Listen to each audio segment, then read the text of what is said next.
Okay, I'm going to see if I can quickly respond here to 2bsirius, who had a video up called Professor Anton, What Are You Talking About? And I want to say quick, just a couple of things. First, I really appreciate that video. I appreciate you just very directly saying, I don't understand what you're talking about. And I do think that you did a great job of accurately representing so many of the things I said. I mean, I'm looking at all these quotations, and none of them, at least from my sense here, none of them are misquotations or I mean, I'm not angry with any of the things that are posted there. If anything, I think those are well selected and they do represent so much of the views that I have espoused. Okay, that's the first thing. Second thing is, I think this is partly a problem because I really do believe that there are many people who are responding to these videos who are not that well versed in the range of philosophy. The number of people who call me a postmodernist or a deconstructionist or something, they align it with postmodernism. No, no, no, no, no. Again, these people know nothing of my work. I don't think they know that much about philosophy and the branches of philosophy. Phenomenology, particularly early phenomenology, existential phenomenology, and existentialist philosophy, these were not part of postmodernism, not at all. Husserl called himself the true positivism, or the true positivists, and by that he meant this dictum back to the things themselves. Now, to the things themselves, he didn't mean it in that, I guess, that positivist way, which is to try to get at something like a mind-independent reality. No, the point for the phenomenologist is we take mind dependence as what shows itself. I mean, what shows itself is something that always appears to a consciousness in some way. Yet all consciousness is consciousness of something. All consciousness is consciousness of something. And Sartre basically radicalizes this. His radicalization is that consciousness is nothing but what it's of. I mean, that's the claim. The claim is that there isn't some person, isn't some transcendental ego like there was for Husserl behind the conscious intending. No, what you find is there's an ongoing temporal unfolding of conscious intendings. And some of this, if it sounds technical, it's technical because philosophy is somewhat technical, and I'm not trying to be obscurantist. If anything, I think there is an anti-intellectual strain of people who want things to be able to be put in a nutshell. My philosophy professor when I was in my master's degree, Mark Sideritz, he said he had a sign on his wall that said, any philosophy that can be put in a nutshell should stay there. I sometimes think that, and I do think that, this quick, if it can't be made evident and clear to an eighth grader or to a high school student who's never read any of it, then it's suspect. I mean, what kind of anti-intellectual garbage is that? That's just crap. But why don't I give some of the horse's mouth here? This is a little bit of being and nothingness. The most important section, from my perspective, is the whole chapter there called the immediate structure of the for itself. This is the chapter 2, subsection 2 in there, called the facticity of the for itself, and this is just a little bit of his critique of Descartes. This is the last paragraph there in there, right before the for itself and the being of value, and he's talking about the problem of the Cartesian notion of substance, right? And he calls it the Descartes' substantialist illusion. And this is the notion, again, of Descartes makes it seem as if there is this thinking substance that's somehow independent of the world outside. And he says, this is what is Descartes' substantialist illusion. For us, on the other hand, the appearance of the for itself, now the for itself is the pour soi, or it's consciousness, it's the annihilating, the internal negation, the collapse of internal negation, which sucks in being and presences the world in various profiles, right? He says, it corresponds to an attempt on the part of being to remove contingency from its being. That's what he says. But this attempt results in the annihilation of the in itself, because the in itself cannot found itself without introducing the self, or a reflective, annihilating reference into the absolute identity of its being, and consequently degenerating into for itself. The for itself corresponds then to an expanding destructuring of the in itself, and the in itself is annihilated and absorbed in its attempt to found itself. And he goes on and he says, in its decompression, it annihilates itself in a for itself, which becomes qua for itself its own foundation.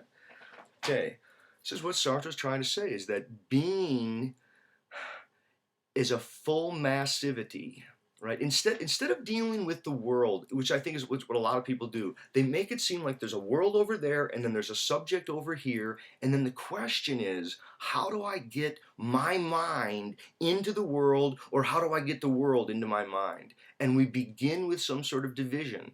People assume a separation between themselves or their consciousness and then the world. What Sartre is saying is that no, there is just purely being. There is being in itself, full thickness through and through. That thickness through and through tries to found itself, is unable to remove contingency from its being, and then it introduces its own. It can't found itself, but it can found its own nothingness, and nothingness becomes the ground by which it tries to found itself. It fails, and then consciousness emerges as a continuous upsurging of world and self as correlates from the failed attempt of the in itself to found itself. And this is what he's trying to say. He's giving like an ontology of being, the origin of consciousness. That consciousness didn't come from something else. It's not that consciousness is an alien presence. It's, if anything, it's from the materiality, and it's the way the materiality internally negates. So, one of the terms that maybe wasn't up there that could have benefited was internal negation. So for Sartre, the question is not how do I get my mind into the world, or how do I get the world into my mind? The question is, how was the full being that everything is, how was it able to infect itself with the room-making nothingness by which I could experience myself as over here, as not the world, and as seeing the world as over there, something that's not me that I potentially could relate to? Instead of seeing the process by which the whole was torn asunder, and then various consciousness capacities are for re-relating what are only internally separate. And then when I say internally separate, I mean they're separated by nothing. Okay, boy, again, all this is just probably so technical and difficult to somebody who's not familiar with this area. But I think, try to think of it this way. Okay, take video games, and this is for the person who wants it simple. There are some video games like Pac-Man or Asteroids. In Pac-Man or Asteroids, I would call this the Cartesian paradigm. You see yourself, that is, you see your little character, and you move your little character through a given three-dimensional space, and you sort of postulate that you're, again, sort of driving yourself as you watch yourself through 3D space. And then there's a different game, games like Doom, where you don't see your own character. If anything, maybe you see your hands out in front of your character, and you simply see the world through the perspective that would be posited of your character. That is, your character doesn't get posited in addition to the world that they disclose. You simply look at the world through the disclosed world of that character's perspective. That latter is a little bit more like Sartre. It's a little bit more what I'm trying to address. When you look at another person, they look like a figure against a background. Go look at every other person. And again, we're just using eyes here. And eyes, again, for the phenomenological tradition, eyes are a kind of consciousness.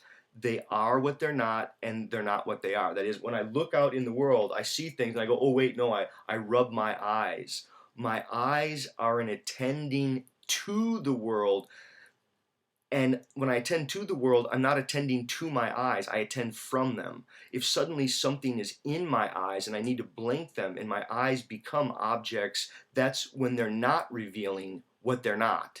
Normally, eyes are revealing what they're not. They're an ongoing presence of what they're not. That is, you don't want to see your own eyes. If you see your own eyes, there's something wrong with them. To touch is to touch something. If I can feel a callus on my finger, that's part of the obstacle of disclosing the world. That is, the world depends upon a self-effacing property of matter. One of the better books here is Drew Leder's book called The Absent Body. Okay, he's a medical doctor, and he's talking about the way the body is absent. To say that the body is absent is to say that the body hides itself in order to disclose what it's not. Right? Okay, so you go back to this, go to the Doom character, right? When you look at everyone else's body, they look like a figure against a background. But you, for yourself, you don't experience your own body like it's a figure against a background. I mean, look for a second. Somehow, your body is headless, and where your face isn't, the world has been made room for, and it rolls continuously out from your headlessness. That is, there isn't a line that directly separates the clearing of the world, and then it sort of rolls continuously up to the headlessness of your own body. Now people say, well, other people can see your face, and here we do this. I do something like this. I go, look, I have a face, and what we do is we often do this. We look at other people and we say, look, they have a face, I have a face. I can't see mine, and just the same way that I can't see mine, they can't see theirs. So in other words, even though I can't see my face, I really have a face. I just don't see it, and other people see it, and so I'm just not seeing my face. I think that makes sense at first, but we don't realize the other side. The point is that yes, we don't see our own faces, other people don't see theirs either. Instead of saying, oh wow, we all have a face that we just don't see, it's other people see it, we should all say, wow, none of us see our own faces. The experience that we all have is that the world is somehow opened by where our head isn't. I think we too often do it the one way and not the other. We end up saying, oh, I just don't see my face like other people don't see theirs, but I just have a face like they have theirs, instead of saying, wow, they're headless like I am. You see, it cuts in both directions. I think most people end up cutting it only in the I'm an objective thing in space. They end up falling into the Descartes' substantialist illusion. Okay, I think a more robust way to get at this is to say that I think a lot of people end up with something like they believe that there is a world that's, quotes, there. And again, the there is such a problematic word there. But they think that there's a world there, and then there are people who are just walking through representing that, as if consciousness represents space and time, as if it represents situations that are just there that I happen to be in. No, the point is that those situations, that space and time, is made possible by the internal negation, by the self-effacing capacities of my sensory modalities, that the body is a kind of room-making nothingness that clears the space to relate to the world. It's not that there is a world there that then the body represents. It's in the releasement and appropriation of distances in space through my body. That is how space comes to itself, to distance. I don't think there's any way for me in this quick video to respond to it, but just think of all the different ways that internal negation, or that something is not what it is and it is what it is not. Now there's the sense of, I already talked about, your senses. Your senses somehow are a disclosure of what they're not, right? Your eyes operate by revealing what they're not, and when you see your eyes, there's, quotes, something wrong with them. You got spots in your eyes. Even the spoken word, I mean, normally the spoken word, in some way, the noisiness of it vanishes, and what you hear is the thought or the meaning, especially if it's a native tongue, right? When you hear a native tongue, you can't hear it like it were a foreign tongue. When you hear a foreign tongue, you hear the sounds. When you hear your native tongue, you don't hear the sounds and then go on to the thought. No, the sounds are internally negated. In some way, they're a process of transcendence, and the sounds, they're not what they are, and they are what they're not. That is their meaning. They're self-effacing, self-negating. They're the presence of thought itself, by the internal negation of the sounds. Um, there's countless ways that the world gets opened and manifested through the the ways of emptiness that the body uh, has as its capacities. And to say that we are the way that the world haunts itself as another, it's it's really to try to suggest that you're something earthly, you're something worldly. You didn't come from somewhere else. And how could you be thickly through and through of the world, indigenous to it, and you're as indigenous to the world as it is to itself, and yet with all that, the world is at a distance? How can the world be at a distance even though you're thickly from the world and through of it? I mean, you're not the world, but you're not it.